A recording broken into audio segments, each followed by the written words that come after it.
বিসমিল্লাহির রহমানির রহিম। মাননীয় স্পিকার, আপনাকে ধন্যবাদ। মাননীয় স্পিকার, এখন আমি আপনার মাধ্যমে সংশ্লিষ্ট মন্ত্রণালয় বিভাগের দায়িত্বে নিয়োজিত মন্ত্রীবর্গের দৃষ্টি আকর্ষণ করছি।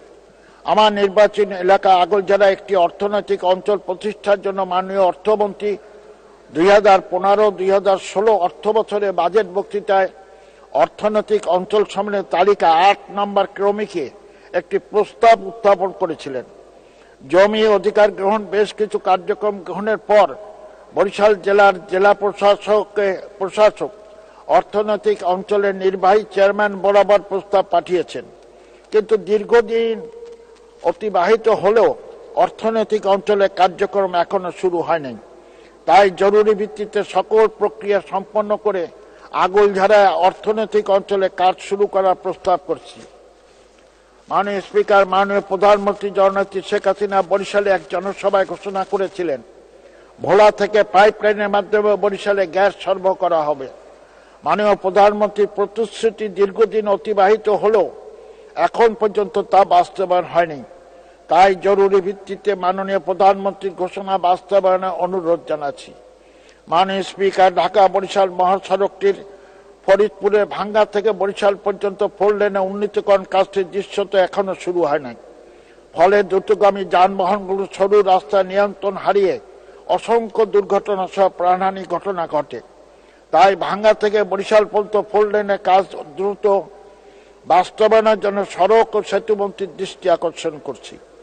মাননীয় প্রধানমন্ত্রী জননেত্রী শেখ হাসিনা বরিশাল সফরকালে জনসভায় ঘোষণা করেছিলেন, বরিশালে একটি পূর্ণাঙ্গ মেডিকেল বিশ্ববিদ্যালয় চালু হবে।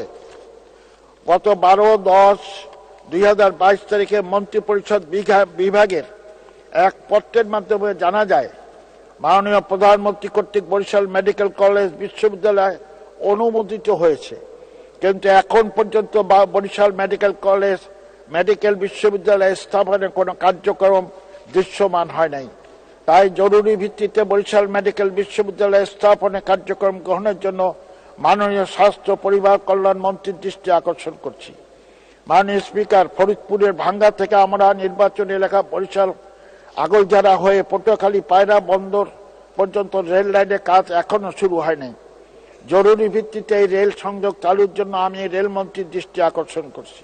মাননীয় স্পিকার, বঙ্গবন্ধু সরকারের স্থানীয় সরকার পল্লী উন্নয়ন সমবায় মন্ত্রী জনাব ফণীভূষণ মজুমদার আমার পিতা তৎকালীন মন্ত্রী শহীদ আব্দুর রব সেরনিয়াবাতের বিশেষ আমন্ত্রণে বরিশাল জেলা গণতি সফর করেছিলেন। সফরকালে এক বিশাল জনসভায় বরিশালে গণতিকে জেলায় উন্নতিকরণের ঘোষণা দিয়েছিলেন। শহীদ আব্দুর রব সেরনিয়াবাত ফণীভূষণ মজুমদারের সেই প্রতিশ্রুতি বাস্তবায়নের জন্য আমি বেশ কয়েকবার এই সংসদে উত্থাপন করার পরও বরিশালে গণতিকে এখন পর্যন্ত জেলায় উন্নতিকরণ করা হয়নি।